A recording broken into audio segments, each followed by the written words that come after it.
یەکێتیەکەی ماموشەیدان یان یەکێتیەکەی ڕێیان کلدانی و قەیس خەزعەلی بۆ چوونی بەشێک لە یەکێتیەکان لەبارەی کۆنگرە و یەکێتی ئێستا ئاین تۆمانەوە یەکێتی بەدەست ئێرانەوە بەرەو کوێ کۆنگرە یەکێتی و بڕیارەکانی لە ڕوویەکەوە هەرچیەک بێتەوا پەیوەندی بە ئەندام و لایەنگرانی یەکێتیەوە هەیە بەڵام لە ڕوویەکی ترەوە بە گوێرەیەوە یەکێتی چەک وابووری و سیاسەتی بەدەستە لە کوردستان و حکمی نیوەی هەرێمی کوردستان دەکات ئەوە سیاسەتەکانی و حیزبا پەیوەندی ڕاستەوخۆی بە ژیانی هەوڵاتیان و پرسە گرنگەکانی کوردستانیشەوە هەیە ئەما بەواتایەوەی خەڵکانی دەروێ و حیزبەش دەتوانن تێڕوانین و بۆچوونی جیاوازیانە بێت لەسەر یەکێتی و سیاسەتەکانی یەکێتی بە درێژایی مێژووی خۆی پەیوەندی و نزیکایەتێکی بەردەوامیان نیمچە بەردەوامی لەگەڵ ئێران هەبووە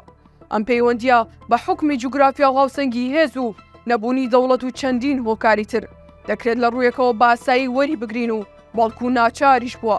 هەرچەند هەمیشە جێگای گومان بۆ هەندێک کات تاڵەموویەک نەماوە لە نێوانەوەی پێی دەگوترێت جاشایەتی و ئەوەی پێی دەگوترێت پەیوەندی سیاسی ئەمان شتیش بۆ لایەنە ڕکابەرەکەی کە پارتیە ڕاستە لە دوای نەخۆشکەوتن و مردنی مام جەلال پەیوەندیەکان یەکێتی لەگەڵ ئێران گۆڕانێکی گەورەی بەخۆبینی لەگەڵ کۆنتڕۆڵکردنی دەسەڵاتی یەکێتی لەلایەن لاهور و بافڵ و بەراوێزخستنی ئەندامە کۆنەکانی یەکێتی سەرەتاکانی ئەم گۆڕانە دەرکەوت لە دوای هەشتی تەمووز و کۆنتڕۆڵکردنی تەواوەتی یەکێتی لەلایەن یەکێک لە هاوسەرۆکەکان یەکێتی بەتەواوی بووە بەشێک لە بەرەی مقاومەی ئێران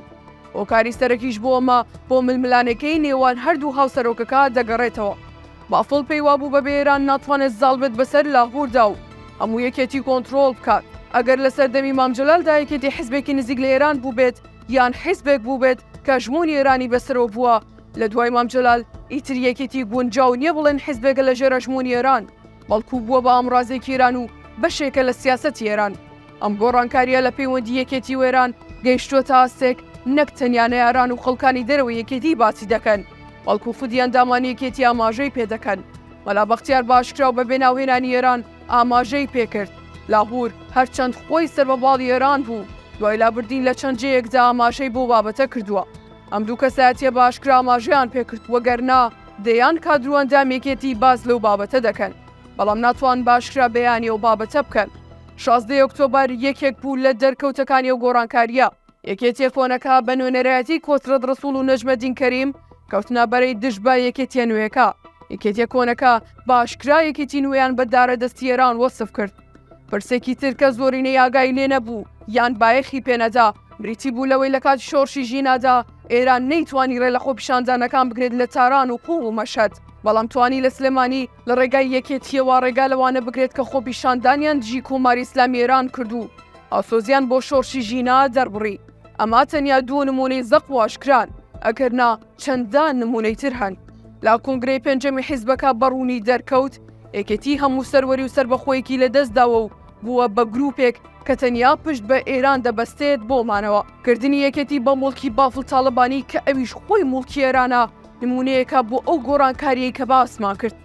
ئامادەبوونی سێ کەسایەتی ئێران لە ڕیزی پێشەوەی کۆنگرا محەممەدی مەحمودیان و حەسەن دانایی فەڕ و مزگەریان ئەگەر مەحمودیان تایبەتمەندێکی دیبلۆماسیە بێت کە کۆنسوڵی ئێرانە لە سلێمانی ئەوە حەسەن دانایی فەڕ و مەزگەریان بە فەرمی نوێنەری خامنەی و سوپای پاسداران و قەرارگەی ڕەمەزانن واتە بە زمانی دیبلۆماسی ئەو سێ کەسایەتیە بانگێش کراون بەڵام لە واقع و بە زمانی هەواڵگری ئەو سێ کەسا چاودێر و جێبەجێکاری کۆنگرەکە بوون ئەو ڕێز و بایەخ و گرنگی لەلایەن پەیجەکانی یەکێتی لە سۆشیال میدیا بەڕێیان کلدانی و قەسالی درا لە کۆنگرەکە جگە لە بافڵ بە هیچ ئەندامێکی تری یەکێتی نەدرا بە دڵنیاییەوە بەشێکی دیاری سیاسەتی حیزبە کوردیەکان لە سۆشیال میدیاوە باشتر دیاری دەکرێن نەک بە گوتاری فەرمی بێ هەڵوێستی یەکێتی بەرامبەر بە بڕیاری چەکردنی حیزبەکانی ڕۆژهەڵات لەلایەک ئەبوونی پەیوەندی و نزیکایەتی نێوان یەکێتی و پاکەکە و لەقەکانی لەلایەکی تر نمونەیەکی زەقی ترە بۆ گۆڕانکاریەی لە پەیوەندی نێوان یەکێتی و ئێراندا ڕووی داوە تاکە خاڵیەوە بەش لە پەیوەندی نێوان یەکێتی و پاکەکە تەنیا ئێرانە ڕەزامەندی ئێران یاخود سیاسەتی ئێران بەرامبەر بە تورکیا و هەرێمی کوردستان و ڕۆژهەڵاتی کوردستان فاکتەری سەرەکی ئەو پەیوەندیەیە ئەگەرنا بە درێژایی مێژووی یەکێتی هەر لە شاخەوە تا شار زۆربەی کات هەر حیزبێکی کوردی لە ناو چێژموونی یەکێتی ئێزوەژموونی پەیدا کرد بێت شەڕی براکوژی ڕووی داوە ئیتر بەرەی بەرامبەر خەتابار بوو بێت یان یەکێتی لە سەرەتاینەوەتەکانەوە بە ناوی هەرێمی کوردستانەوە و لە بەرفشارەکانی تورکیا شەڕێکی سەختی دژ بە خودی پەکەکە بەرپا کرد بەڵام ساڵانێکە پەکەکە لە ناوچەی ژموونی یەکێتی هێز و هەژمون و بنکەیەکی جەماوەری فراوانی پەیدا کردووە کەچی یەکێتی قبوڵیەتی و پەیوەندیشی لەگەڵیان هەیە. هۆکاری سەرەکی بۆم هەڵوێستە یەکێتی تەنیا ڕەزامەندی و ویستێرانە. ئەگەر ئەمڕۆ پەیوەندی نێوانێران و پەکەکە بەرەو ململانی ڕاستەقینە بڕوات، سبەی یەکێتی لە پارتی تونتر دژی پەکەکە دەبێت. ئەندامان و کادیران و لایەنگرانی یەکێتی پێویستە سەرۆکی یەکێتی ئاگادار بکەنەوە و شاری لێ بکەن بۆ سنووردانان بۆ ئەم جۆرە لە پەیوەندیە لەگەڵ ئێران. دۆخەکە لە ئاستێکدایە ئیتر شیاو نییە هەوڵی پاساوهێنانە و شاردنەوەی ڕاستیەکان بدرێت. پێویستە خودی سەرۆکی یەکێتیەوە بزانێت مانەوەی دەسەڵات بە پشتبەستن بە دەوڵەتێکی داگیرکەر مردنێکی خاوە نەکمانەوە. ئێران چۆن فریای لاهور جەنگی کەوت، هەر ئەوەندەش فریای سەرۆکی ئێستای یەکێتی دەکەوێت. سەرۆکی یەکێتی گرینگە درک بۆ بکات، یەکێتی وەک حیزبێکی کوردی ئەڵمانی سونی هەرگیز نابێتە خاوەنی و پێگە و متمانەیی کە حیزبوڵڵای لوبنان و حەشدی عێراق و حوسیەکانی یەمەن هەیەنە لای ئێران. جگەلەوە هەر لە بنەماشدا گونجاو نییە بۆ حیزبێکی کوردی ئەڵمانی سونی بێوێت بچێتە بەرەیەکی شیعی توندڕەوی تیرۆریست.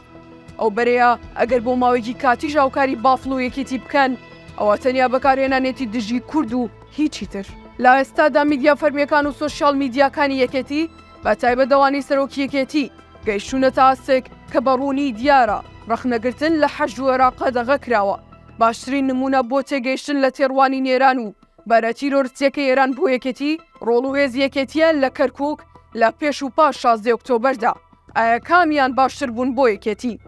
لە ئێستادا سەرۆکی یەکێتی بە بێمۆڵەتی حەشد ناتوانێت بچێتە ناو کەرکووک. پێشتر یەکێتی لە ڕووی فەرمی و واقعیەوە حیزبی یەکەمی کەرکووک بوو.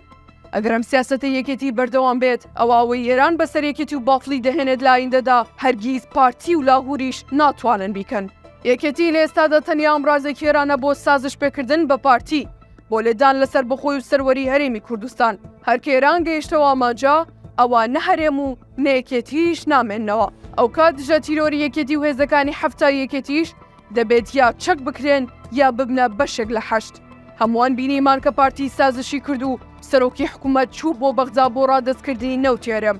ڕێنەدرا یەک نوێنەری یەکێتی بەشدار بێت لەو مەراسیمە. خوبادیش وەک هاوڵاتیەک لە فەیسبووکەوە تەماشای پرۆسەی ئیمزاکردن و دانیشتنەکەی دەکرد. ئەوە کڕۆکی سیاسەتی ئێرانە بەرامبەر بە یەکێتی. یەکێتی لە ئێستادا بە هیچ شێوەیەک مانە و هێزی خۆی پەیوەست نەکرد و بەندام و لایەنگرانی خۆی و بە هەرێمی کوردستان و کوردەوە، بەڵکو تەواوی بوونی خۆی ڕادەستێران و حەشد و ڕێیانکردانی و خەزالی کردووە. لا دەنگدانەکانی داهاتوو دەیبینین کە ئێران فریای یەکێتی دەکەوێت یان نا.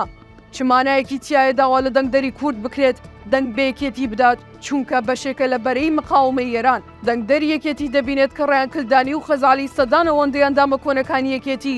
ڕێز و خۆشەویستیان زیاترە لای سەرۆکی یەکێتی و یەکێتی ئێستا. هەر بۆیە دەنگدەری یەکێتی بە ئەگەرێکی زۆرەوە سەر ڕای تەداخولی ئێرانیش لە هەڵبژارنەکانی داهاتوو سزای یەکێتی دەدات.